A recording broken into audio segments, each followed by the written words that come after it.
Twagala nateera okwebaza Mukama Katonda olw'omukisa guno gwatuwadde okujja mu maaso ge. Nateera atuyigiriza ebigambo bye ebiva ku ntebe ey'okusaasira nga bituteekateeka olw'obwakabaka bwe obunaatera okutuuka. Ekyo nno kikulu nnyo muganda wange mwannyinaze. Buli ebibonero bonna bulaga nti ekyamazima Mukama waffe ssaawa yonna atuuka. Ekibuuzo, singa atuukira wano weeteeseteese. Obubaka bw'ekiseera kino kyebuva buliko omutwe ogugamba nti ne leero Katonda akyakulinzeeko. Alinze ggwe nange tweteeketeeke, tayagala nze naawe tusuubwe eggulu lyatuteekeddeteekedde, kubanga mu ggulu eryo ekifo kyo n'ekifo kyange biri eyo. N'olwekyo muganda wange mwannyinaze, njagala kusaba oteeketeeka obulamu bwo nga nange bwe nteekateeka obwange olw'obwakabaka bwe obugenda okujja. Nze muweereza mu musumba Kulumba Godfrey okubatuusaako gospel rare eno ku radio yammwe eŋŋanze ennyo Prime Radio 91.9 FM. Ate n'ab'e Masaka nammwe tubatumirako nnyo nga mutuwuliriza era ku mukutu gwaffe ogwa Prime Radio, awamu ne bannaffe abali emitala w'amayanja nga mutuwuliriza ku online, ate ne bannaffe abafuna obubaka buno ku social media platforms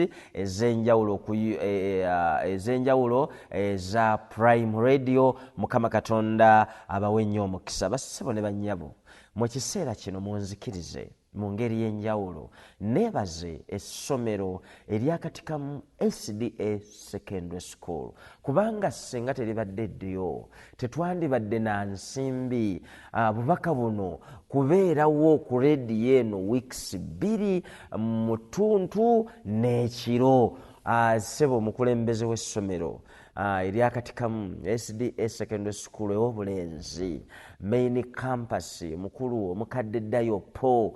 Ssebo Mukama Katonda akuwa omukisa awamu n'olukiiko lwo lwonna lw'okulembera nalwo, omuli deputy in charge of academics omukadde Luwemba, ate ne deputy in charge of welfare omukadde Ibanda, ate ne baasa w'essomero omukadde Golooba, n'abalala bonna. Mukama abawa omukisa. Bwe mwatudde ne muteesa ne mugamba nti abantu ba Katonda mu kiseera kino bawulirize obubaka buno, Mukama Katonda abawa omukisa, awe n'essomero omukisa ogw'omuyiika. Bassebo ne bannyabo, munzikirize, akola obulungi naawe mukola bulungi. Njogera ebirungi ku katikamu SDA Secondary School. Essomero lino liri ku musingi gwa bwadiventi, ssomero likulisitaayo nnyo kubanga mu ssomero eryo mulimu n'ekkanisa. Buli lunaku abaana n'abakozi bonna abakolamu bayina buli lunaku tteeka okuyingira mu kkanisa ng'oggyeko okusaba okwa ssekinnoomu, naye ate waliwo ekiseera kye bawaayo ne basaba, ate nga n'okukola bakola bulungi kubanga amagezi gava eri Katonda.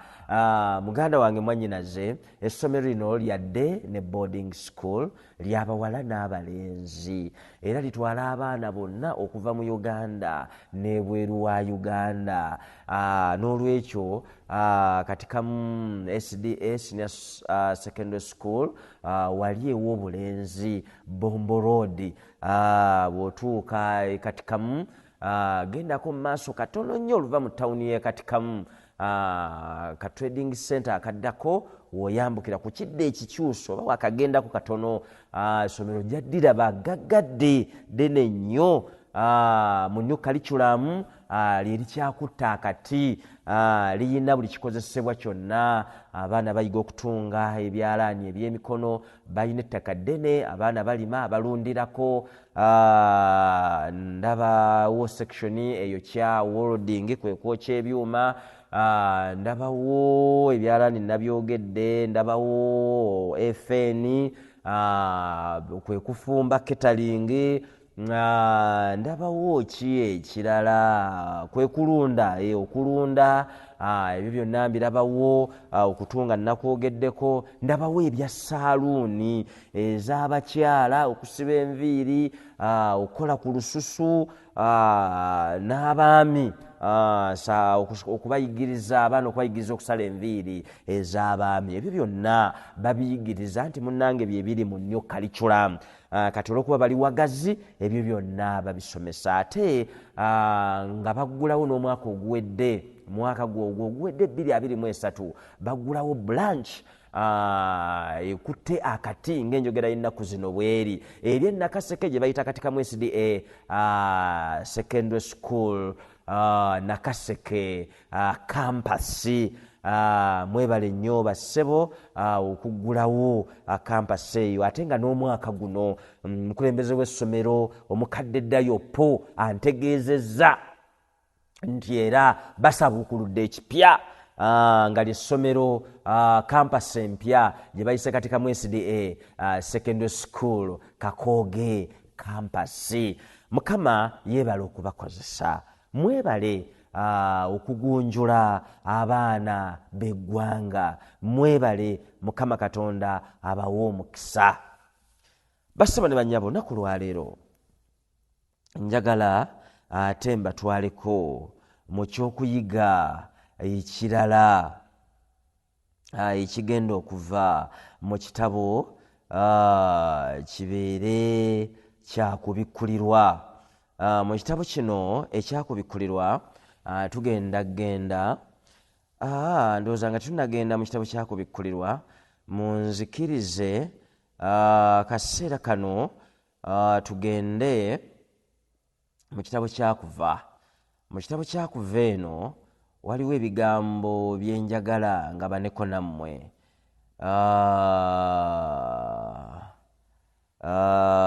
Naye nga sinnabituukako, munzikirize nzireyo eri kati kamu. Nina ekintu ekikulu kye baŋŋambye mbabuulire.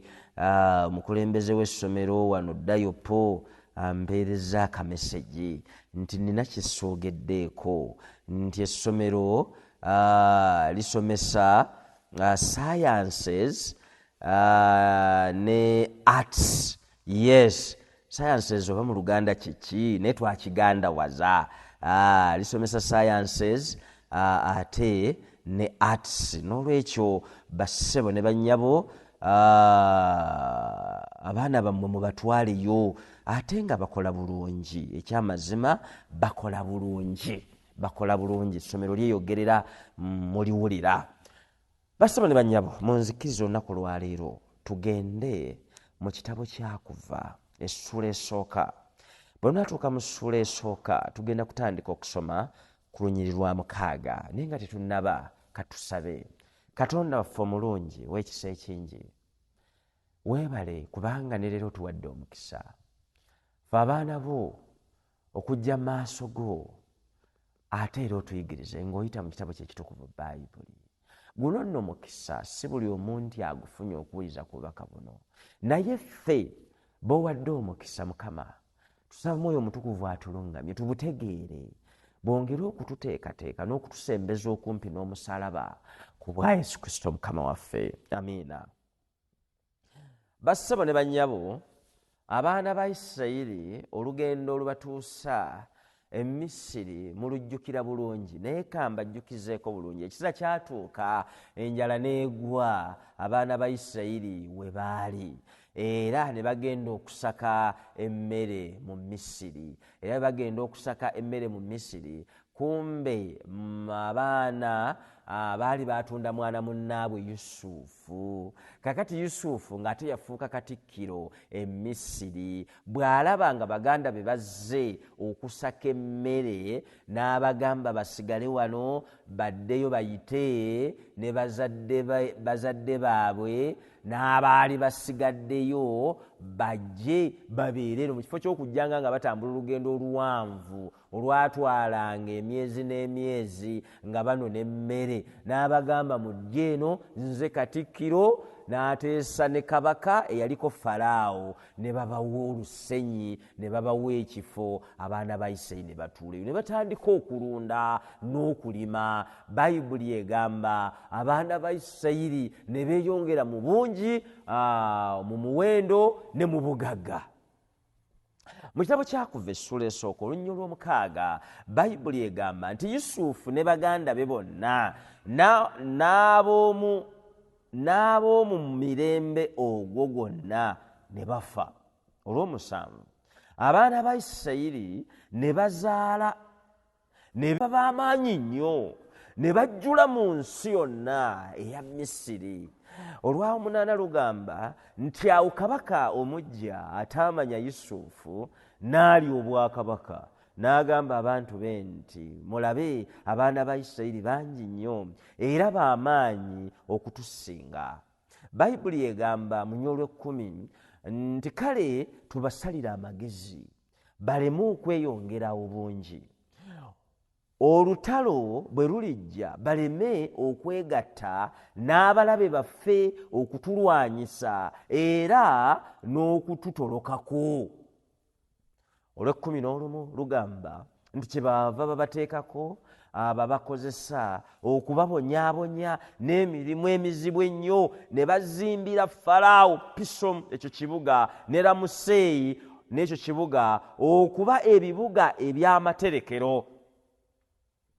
Olw'ekkumi n'ebbiri naye nga sinnalusoma kannyonnyole, abassebo ne bannyabo, abaana ba Isirayiri nga batuuse e Misiri, nga ne Yusufu amaze okufa, Bayibuli etunnyonnyola nti ne bazaala ne beeyongera mu muwendo ne mu by'obugagga. Bayibuli egambye ne bajjula Misiri yonna, nga buli katundu aka Misiri osangawo Abayisirayiri, ne babeera b'amaanyi, ekyatuusa n'okweraliikiriza obukulembeze obw'Emisiri. Falaawo n'ayita olukiiko kabineeti n'agamba abange waliwo ekigenda mu maaso kye mutalaba. Abayisirayiri bano bajja batono, bajja ng'abasaaga, ne kati we twogerera bajjudde buli wamu, ate balina bagagga, ate kati b'amaanyi. Singa wabaawo olutalo olujja ne lubalukako ne babaako be beegatta nabo, bajja kutuwamba batuwangule. N'olwekyo tulina okusala amagezi ng'obudde tebunnatuyitako,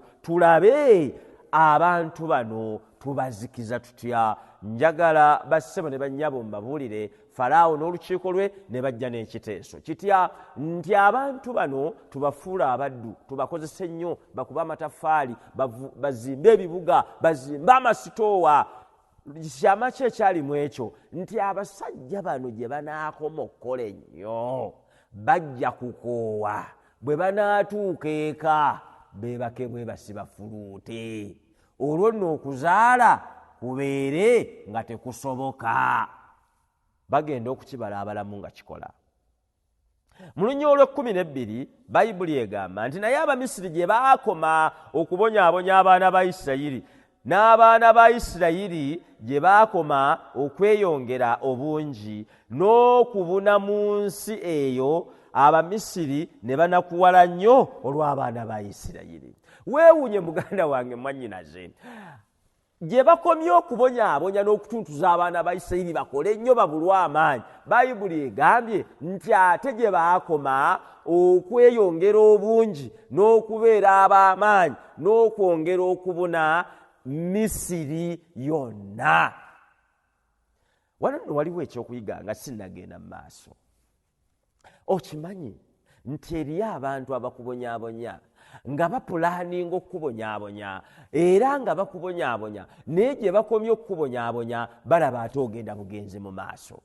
Abaana ba Isirayiri bano Abamisiri bababonyaabonya naye ng'ate beeyongera maanyi gazaala. Balina ekintu kye beerabira nti wano mu kukola ennyo baali bakola physical exercise, kaakati n'eri mu nsonga ez'ekisenge ne babeera fiiti nnyo ne beeyongera kuzaala. Baasuubira bajja kuggwangamu amaanyi bagende beebake, kumbe bano bali mu exercise, bali fiiti, ne bazaala buzaazi buli kaseera ne beeyongera bungi bussaako n'ekisa kya Mukama Katonda. Abayisirayiri ne bajjula Misiri yonna. ekyaleeta okunakuwaza Abamisiri kubanga ekigendererwa kyabwe tekyatuukirira. Bayibuli egamba mu Lunyolo 13 nti ne babatuntuza nnyo n'emirimu egy'amaanyi. Olw'ekkuminnya lugamba ne babakaluubiriza obulamu bwabwe n'emirimu emizibu egy'okubumba amataffaali n'okukolanga n'amaanyi mu nsuku ne mu nnimiro zaabwe nga tebasaasira. Olw'ekkumin'ettaano nti awo kabaka ow'e Misiri n'agamba Sifira ne Puwa abazaalisanga Abaebbulaniya. Mu Lw'ekkumin'omukaaga bwe mubanga muzaalisa abakazi Abaebbulaniya ne mulaba ng'omwana wa bulenzi mumuttanga naye bw'abanga ow'obuwala no mumulekanga n'abo omulamu. Bassebo ne bannyabo, Falaawo addamu ayita olukiiko kubanga strategy esooka ey'okukendeeza omuwendo n'amaanyi g'abaana ba Isirayiri teyakola. Ku luno bayita bazaalisa ne babawa akakodyo nti muba muzaalisa abakyala bano Abaebbulaniya be Bayisirayiri, bw'olaba omwana muwala muleke, bw'avaayo nga mulenzi mutte. Akakodyo akaali wano bwe batta abalenzi, kubanga abalenzi be bajja okukula bawase bazaale baana bannaabwe baaze Abayisirayiri, naye bwe banaabatta tebajja kukola ki? Kuzaalanga kwala. Bwe banaasigazawo abawala banaafumbirwa Abamisiri, Abamisiri banaazaalanga mu Bayisirayiri, gwe bazadde ajja kubeera mu ki? Mu Misiri. Kyekikakodyo akaali awo. Olw'ekkumin'omunaana lutulumaze. Olw'ekkumin'omwenda abazaalisa ne baddamu Falaawo nti abakazi Abaebbulaniya tebali nga bakazi Abamisiri kubanga bo b'amaanyi. Abazaalisa we bagenda okubatuukirako nga bamaze dda okuzaala. Muganda wange mwannyinaze, weewaawo Falaawo yawa ekiragiro eryali etteeka, naye abakyala bano baalabanga kiri against their profession okutta omwana azaaliddwa, kubanga baali baatendekebwa kutaasa bulamu bw'abo abazaala n'abazaalibwa. Kakati ate tebayinza kubusaanyaawo busaanyi. Baalimu ne Katonda. Omuntu alimu Katonda akola ebikolwa ebyekisa. Abazaalisa bano bagamba Falaawo kino baalimba kirimbe, si kyekyali ekituufu, baateekawo kyabwe nti abantu tugenda obatuukako nga baazadde dda. Olunyolo lwabiri lugamba nti Katonda n'awa abazaalisa abo omukisa, abaana ba Isirayiri ne beeyongera obungi ne baba b'amaanyi nnyo. Njagala mbabuulire muganda wange mwannyinaze, bwe weesiga Mukama Katonda nga mu maaso bwe tugenda okulaba, ti ne bw'oba n'abakuyigganya osigala oli w'amaanyi. Abaana ba Isirayiri bano eggwanga lya Katonda lyayigganyizibwa Abamisiri, naye Abamisiri gye baakoma okuyigganya Abayisirayiri, ate Abayisirayiri gye baakoma okulaba omukisa mu famire zaabwe ne mu mirimu gyabwe. Olwabirimu olumu lugamba nti olw'okubanga abazaalisa baatya Katonda n'abawa abaana. Buli lwotya Katonda, Katonda akuwa omukisa. Naye olwabirimu bbiri lugamba nti Falaawo n'alagira abantu be bonna n'abagamba nti buli mwana ow'obulenzi alizaalibwa Omwebbulaniya mumusuulanga mu mugga, naye buli mwana ow'obuwala mumulekenga n'aba omulamu. Bassebo ne bannyabo, strategy esooka Falaawo ne kabineti gye baateekawo okukendeeza abaana ba Isirayiri teyakola. Ne baleeta strategy ey'okubiri ey'okutta buli mwana wa bulenzi ng'azaalibwa mu Misiri, nayo teyakola. Falaawo teyatuula, n'olukiiko lwe ne baddamu ne batuula ne bajja n'ekiteeso nti kaakati bw'osanga omwana ow'obulenzi yenna nga mu Isirayiri, munyugunye mu mugga Nayiro eyita mu Misiri. ekyo kyali kitegeeza nti buli kaana konna ak'obulenzi akaasangibwanga nga katambula kaavula tekannaba ng'etteeka likulagira ne bw'oba gw'omuzaala oyina musuula mu mugga. Ebitabo by'ennyanja Bayibuli bigamba nti etteeka lyali terikomaawo nga ligamba nti singa kinaazuulwa nti omwana oyo wamulabye n'otamusuulayo, gwe ne famire yo mwe mugenda okusuulibwayo. Etteeka lyali kakale. Falaawo ebyokusaagasaaga yali naawe abivuddemu ng'ali siriyasi kutta buli mu Misiri, buli mu Isirayiri yenna alyoka akendeeze ennamba eyo, alyoka abeere n'emirembe. Era etteeka lyatandikirawo okukola mbagirawo. Muganda wange mwannyinaze, njagala tugende mu ssula ey'okubiri mu kitabo ekyakuva.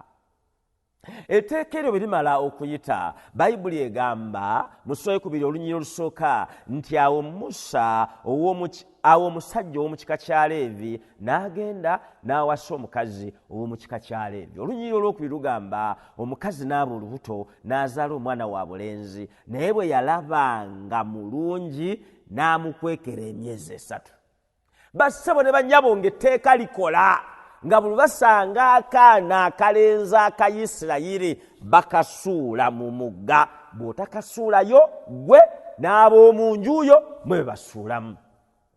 Mu kiseera ekyo kyennyini Bayibuli etugambye nti omusajja ow'ekika kya Leevi n'awasa omukazi ow'ekika kya Leevi era n'abeererawo olubuto n'azaala n'omwana wa bulenzi. Ekyo kyali kitegeeza nti omwana ono azaaliddwa ow'obulenzi baali balina omusuula mu mugga okwewala ebizibu ebigenda okutuuka ku musajja ono n'omukazi ne famire yaabwe singa tebasuula mwana ono wa bulenzi gwe bazadde mu mugga. Bayibuli egamba mu lunyiriri olwokusatu nti olwokubiri agambye nti naye omukazi bwe yalabanga omwana ono mulungi n'atayinza kumusuula mu mugga. Bassebo ne bannyabo, kino kya lwatu. Teri azaala mwana n'agamba nti mubi. Era bambi njagala okubamu akafaananyi abakyala ebiseera ebyo Abayisirayiri abaazaalanga abaana baabwe nga babulenzi naye ng'alina omusuulayo mu mugga, nga bw'atamusuulayo mu mugga ebizibu bigenda kujjira ye n'ab'omu nnyumba ye, babasuulangayo mu maziga. Naye omukyala ono bw'azaala omwana ono yalina Moses, mwana ono bw'amuzaala n'alabanga mulungi nga tasobola musuula mu mugga. Bayibuli egambye nti n'amukwekera emyezi 3 bweddu. Yes, taata n'asirika n'ab'omu nju ne basirika, kubanga ffe tukimanyi bulungi nti Moses yalina bakulu be, omwali Miriam, omwali ne Aaron. Kitegeeza bano bagenda okuzaala Moses nga Miriam waali ne Aaron waali. Kaakati ekyo kitegeeza ki? Nti omukazi awaka n'omusajja awaka n'abaana abo ebyama bifuluma mu maka. Omusajja n'akifulumya, omukazi n'akifulumya, abaana ne bakifulumya. Amaka gateeka okubaako ebyama, ekkanisa ziteeka okubaako ebyama. Muganda wange mwannyinaze, ebika biteeka okubeerako ekyama, kampani ziteeka okubaako ebyama. Mu byonna batuyigiriza okuba ab'emmizi. Oteeka okuba ow'emmizi, nteeka okuba ow'emmizi. Famire eno ekuuma ekyama, naye ng'ekimanyi bulungi nti kiriko n'okufa. Bonna ne basirika. Olunyiriri olwokusatu lugamba nti awo bw'ataayinza kwongera kumukweka n'aleeta ekibaya eky'ekitoogo n'akisiiga ettosi n'envumbo, omwana n'amuteeka munda n'akiteeka mu kitoogo ku lubalama olw'omugga. Oluvannyuma lw'emyezi 3 omukazi ono agamba wadde omwana ono mulungi naye kaakati ebizibu bigenda kujja. Omwana ono atuuse mu kiseera nga si wakusibira mu nju.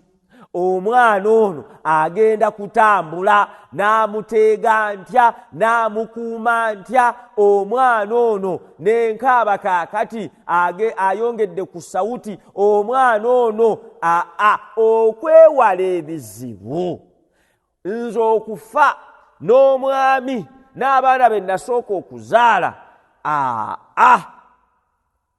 kampeeyo mu bulumi obungi n'ata omwana olw'okusevinga olw'okutaasa abasigadde. Yagamba kanfiirwe omu nsigaze bano ababiri ate nsigaze n'omwami. Bayibuli egera mu maaso n'egamba nti omukazi ono n'ata omwana mu bulumi. Njagala okukubulira muganda wange mwannyinaze, waliwo ekintu ky'osirikidde ng'ozze okukuta nakyo okuva emyaka egy'emabega n'ojja ng'okukuta nakyo omwaka 2023 oyingidde nakyo omwaka 2024 omwaka guno twakagutandika. Nkwegayirira ekintu ekyo bw'otakita kijja kukuleetera obuzibu, si ggwe wekka n'ab'omu nju oyo gw'okimanyi. Nkwegayirira kozesa omukisa guno okite wakati mu bulumi obungi naye ng'okimanyi kigenda kuleeta obuzibu. Nkwegayiridde kite.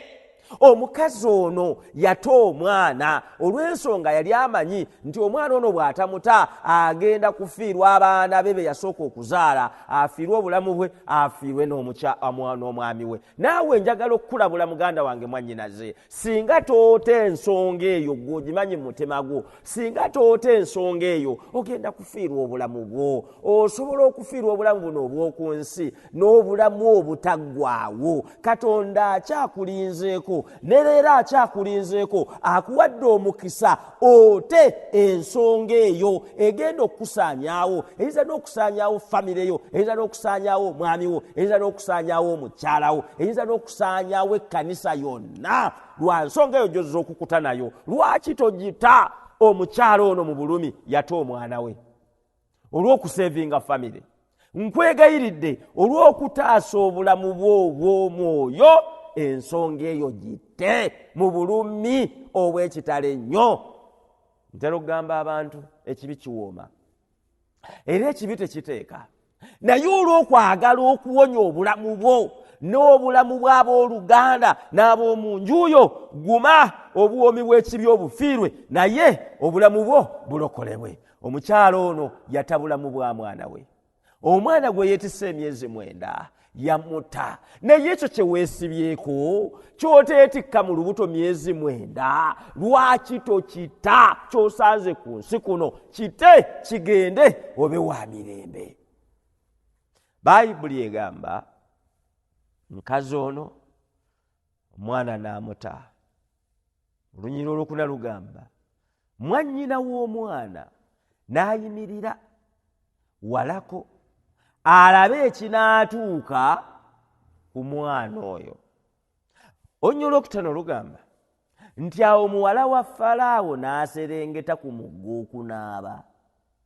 Abazaana be ne batambula ku lubalama lw'omugga, ye n'alaba ekibaya mu kitoogo, n'atuma omuzaana we okukireeta. Olunyiriri olw'omukaaga lugamba nti muwala wa Falaawo n'akisumulula, n'alaba omwana n'akaaba, n'amusaasira, n'agamba nti ono ye omu ku baana ab'Ebbulaniya. Muganda wange mwannyinaze, musaba musudde ku lubalama lw'omugga, kubanga etteeka bwe lyali ligamba omwana musuule mu mugga. N'amusuulayo mu mugga, naye omukazi ono Katonda yamuwa amagezi, n'addira ekibaya n'akisiigako obusa, n'alyoka ateekamu omwana n'amusuula mu mugga, kubanga etteeka lyali terikugaana kumuteeka mu kibaya. Yeekyo yakiyiya buyiiya, Katonda yamuwa amagezi. Njagala nkubuulire, Katonda bw'omwesiga akukolera ebikulu, atema ekkubo awatali kkubo, nga bwe tuzze tumuyiga. Naye mu kyokuyiga ekyaleero ekinyusi njagala tukituukeko, mulabe omukyalo ono bwe Katonda bw'atemera ekkubo omwana we. Tulabye weewuunye muwala wa Falaawo ekimuleeta ku mugga okunaaba emisana kiki? Muwala wa Falaawo mu lubiri tewaaliyo mazzi, kale katugambe tegaaliyo, waabulayo abaddu abamusombera amazzi anaabe. ate nga atugambye yajja n'abazaana era be yatuma bakebere ekibaya. Lwaki abazaana bano si be yatuma bajje n'amazzi aganaabire mu lubiri? Wano nno wakulu nnyo, njagala nnyonnyolewo engeri gy'ofuna omukisa. Bayibuli, ebitabo ebinnyonnyola Bayibuli bisoma bitugamba nti ono Yesu yali muwala wa Falaawo, naye yali muwala wa Falaawo so n'aliko, wabula Falaawo aliko yali mukazi wa Falaawo. Lwakuba ebiseera ebyo bakabaka nga bawasa bawala b'abakabaka tebayagalanga ntebe efulume mu luli olwo. N'olwekyo Falaawo n'aliko yali yawasa muwala wa Falaawo eyali yavaako. Ndowooza kitegeerekese bulungi. Nkiyinza obutategereka bulungi kubanga mu kkali kino tekikkirizibwa kuwasa mwana oba wa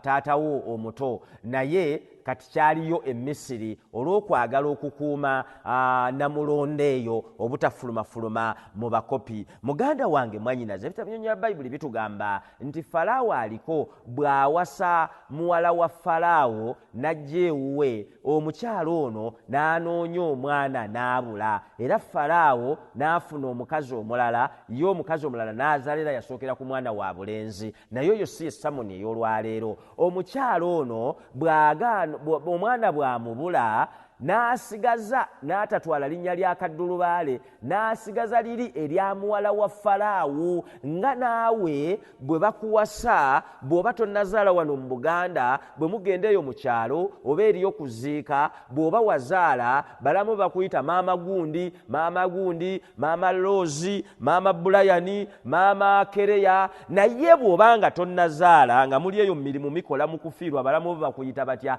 Bakuyita mugole. Ne bw'oba omaze emyaka 10 nga bakuwasa dda, naye olw'okuba tebalina mwana gwe bakuyita maama gundi, bakuyita mugole. N'olwekyo n'ono mukazi wa Falaawo olw'okuba yali tazaala n'asigaza liri erya muwala wa Falaawo. Bayibuli weewandiikira ekyo obulabe muyita muwala wa Falaawo kubanga yali tanazaala nga tannafuna linnya lya kaddulubaale. N'olwekyo ku mugga Liiva Nayiro waaliwo akatundu nga kiwanuuzibwa Abamisiri olw'okuba baali basinza mu bakatonda ab'enjawulo, nga bakkiriza nti mu katundu awo waliwo katonda waabwe Godesi agaba oluzaalo. Era abakyala Abamisiri bajjanga emisana ne banaabiraawo nga bali bwereere, obukoso naaba oli bwereere, ne banaabiraawo nga bwe balaamiriza, nga bwe basaba Katonda oyo agaba oluzaalo abawa oluzaalo. Era kigambibwa nti bangi baafunanga oluzaalo. N'olwekyo omukazi wa Falaawo Bayibuli gweyogerako nga muwala wa Falaawo,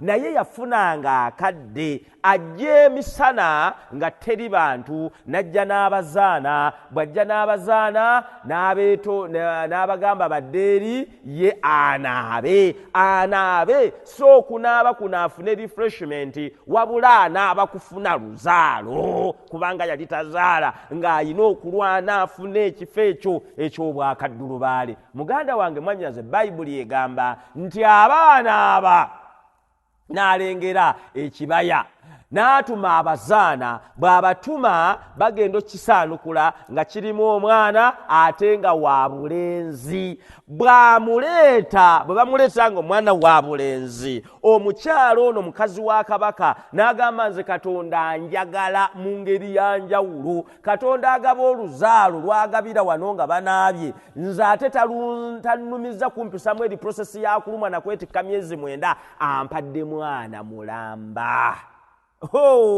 Kyova olaba Moses bwe bamutwala mu lubiri, Moses ayingira mu lubiri tayingirayo nga munnaggwanga.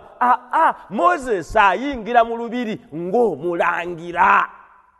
Wano mu Buganda tosobola kulya bwakabaka ng'oli mu kyoli, tosobola kulya bwakabaka ng'oli mu Nyankole, tosobola kulya bwakabaka ng'oli mu Busoga, ne mu Busoga tosobola kubeera Kyabazinga ng'oli Muganda. Ne Misiri kyali kizibu nnyo okubeera Falaawo nga toli mu Misiri. Naye njagala nkule Katonda akola ebikulu. Awali Katonda tewaliiwo kirema. Njagala mbabuulire wakati mu bizibu ebyajja mu baana ba Isirayiri nga Katonda ayina ekkubo ly'apanga okulaba Moses ng'ayingira Misiri naye nga tagiyingiramu ng'omu lubiri, nga taluyingiramu ng'omuddu, taluyingiramu ng'omuweereza, wabula aluyingiramu ng'omulangira. Ate omulangira agenda okusikira Namulondo. Njagala nkubulira omukyalo ono bw'atuusa omwana mu lubiri, bakkiriza bukkiriza nti ono Katonda waabwe Godesi agaba oluzaalo yamumuwadde, era ono n'afuna ono omukyala yali tazaala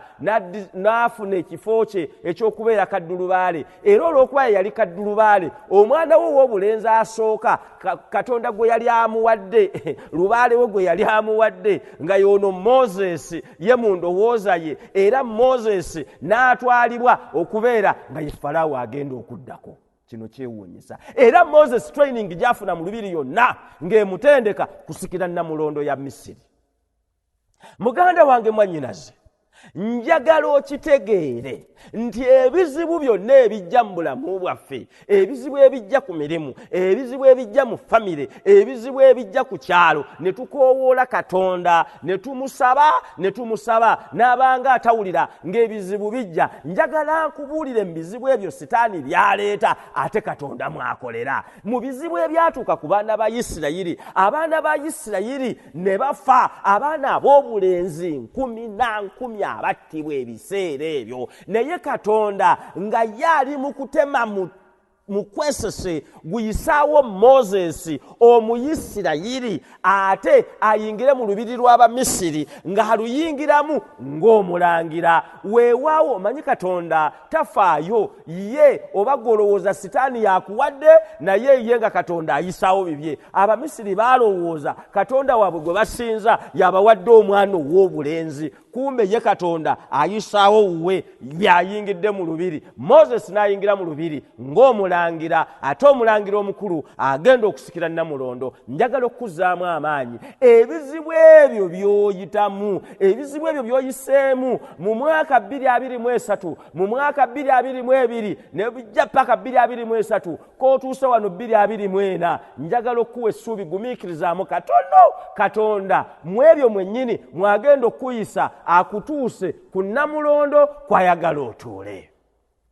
Muganda wange mwannyinaze, saagala oggwemu maanyi, njagala ojjukire nti tuli mu nsi ey'ekibi, bwe twayonoona okuyita mu jjajjaffe Adamu ne Kaawa. Ekyo muganda wange mwannyinaze, kyenva nkwegayirira ebizibu ng'ebyo by'oyitamu n'ebisingawo bijja, naye bwe bijja wakati Sitaani ng'abireese ate Katonda atuweramu omukisa era akoleramu. Saagala oggwemu maanyi, leka kuddaawo ogambe nti nze ndi muntu wa Katonda naye lwaki ate ebizibu binzijira. Nedda muganda wange mwannyinaze, oyina ekyawandiikibwa kyeweerabidde kyenjagala ngabaneko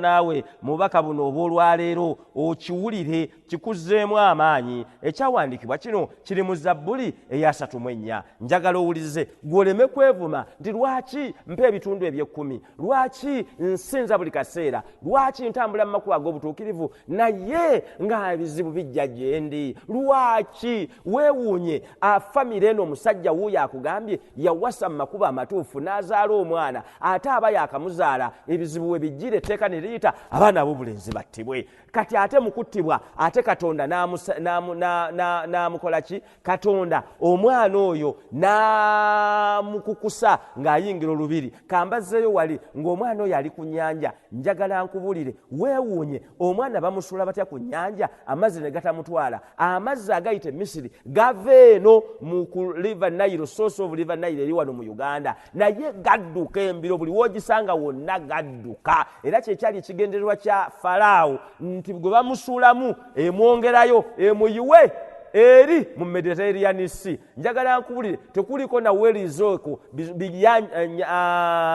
tekuliko okwo nagano g'ennyanja ganene gayinza kubeera okwo nga galya mu mugogo, kubanga amazzi gadduka speed ne gagenda gayiwa eri mu Mediterranean Sea. N'olwekyo lwaki Moses tegagenda? Njagala owuliza ebitabo by'ennyala Bayibuli bitugamba nti Moses omwana ono ekibayo bakiteekako, Katonda n'aleeta empewo nga si nnyingi si y'amaanyi nnyo ate nga si ntono nnyo, neefuuwa ekibaya kino ng'ekireeta ku lubalama bweti. Wuliriza, bw'ekireeta ku lubalama bweriti ebisolo bino ebibeera mu bitoogo Katonda n'abigobako n'aleeta bamalayika ne babikanga ne bidduka. Wuliriza nti bamalayika ne beetooloola ekibaya ky'omwana kino nga bagobako obwo obusowera obwo obubeera ku nnyanja obwo obwandusumbuye omwana. Wuliriza nti bamalayika ne bayimbira omwana ono obuyimba nga bwe bamugabula, naye nga Miriyamu ali wali talaba tabalaba, nga bwe bamugabula ng'ekibaya kiseeyeeyereza wano ku kitoogo, empewo ekifuuwa ekizeeno ku katoogo. Oyo ye Yesu wakati mbizibu alokola abaana be. Zabbuli eya 34 olunya olw'17 kyeruva lugamba nti abatuukirivu bakoowoola Mukama n'awulira. Koowoola Mukama wakati mbizibu agenda kuwulira. Bw'amala okuwulira wulira olunyi bwe lugamba nti n'abalokola mu nnaku zaabwe zonna. Kandukuddiremu, abatuukirivu bakoowoola Mukama n'awulira, n'abalokola mu nnaku zaabwe zonna. Toggwamu maanyi, yongera okukoowoola Mukama Katonda. Olunya olw'18 lugamba nti Mukama ali kumpi n'abo abalina omutima ogumenyese. Nti Mukama Katonda ali kumpi n'abo abalina omutima ogumenyese. Wakati mbizibu by'oyitamu beera n'omutima omwetowaze, omutima ogutendereza Katonda, omutima oguwa Katonda ekitiibwa, omutima ogumenyese. Nti era awonya abalina omwoyo oguboneredde. Bw'obonerera eri ebibi byo, Katonda akusaasira, Katonda asonyiwa. Katonda tekitegeeza nti omuntu abonaabona alina kyeyasobezza Katonda. Gwe sigala mu kubonaabonako ng'olina omutima oguteredde ogumenyese ng'osinza Katonda. Gwe bikwase Mukama Katonda. Wuliriza olunyiro lw'19 luno lwe lugenda okutegeeza. Lugamba lutya? Zabbuli ya 34 olunyiro lw'19 lugamba nti ebibonoobono by'omutuukirivu bingi. Allah, olunyiri lwandibadde lugamba nti ebibonoobono byatali mutuukirivu bingi, naye olunyiri lugambye nti ebibonyoobonyo by'omutuukirivu bingi. Lwaki? Ate omutuukirivu yayina ebibonyoobonyo ebingi. Lwaki? Kubanga omutuukirivu oyo atya Katonda, sitaani gwayigganya aleme kutuuka mu bwakabaka obw'omu ggulu. Naye essuubi liri mu lunyiri lwa 17 olugambye nti abatuukirivu bakoowoola Mukama Katonda n'awulira. Okubeera omutuukirivu tekitegeeza nti ebizibu bikoze eki biweddewo, wabula bingi Bayibuli bw'egambye, Katonda bw'agambye. Ne bwe bibeera ebingi n'oyita Mukama Katonda abikola ki? Abijjawo.